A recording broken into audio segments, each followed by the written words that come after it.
Young rebel star Prabhas ప్రస్తుతం pan India స్థాయిలో వరుస సినిమాలతో బిజీగా ఉన్న విషయం తెలిసిందే. ఆయన నటించిన ది రాజాసాబ్ మూవీ వచ్చే సంక్రాంతి కానుకగా జనవరి 9న రిలీజ్ చేస్తున్నట్లు ఇప్పటికే మేకర్స్ ప్రకటించారు. దీంతో పాటు హను రావిపూడి తెరకెక్కిస్తున్న ఫౌజీలో నటిస్తున్నాడు ప్రభాస్. త్వరలోనే సందీప్ రెడ్డి వంగ కాంబోలో తెరకెక్కే స్పిరిట్ టీంతో కలవనున్నాడు ప్రభాస్.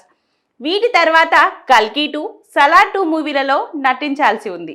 దీంతో మరో 2-3 ఏళ్ల వరకు ఆయన డేట్స్ ఖాళీగా కనిపించడం లేదు. మరోవైపు ప్రభాస్ పెద్దమ్మ మాత్రం సినిమాల బిజీ తగ్గాకే అబ్బాయి పెళ్లి చేసుకుంటాడని చెప్తుంది. చేతిలో ఇన్ని ప్రాజెక్టులుండగా ఆయన మాత్రం మరో ప్రాజెక్టుకు గ్రీన్ సిగ్నల్ ఇచ్చాడని టాక్ నడుస్తుంది. దిల్ రాధేశ్యామ్ మూవీస్ తెరకెక్కించిన రాధాకృష్ణ తాజా ప్రాజెక్టుకు పచ్చ జెండా ఊపాడట.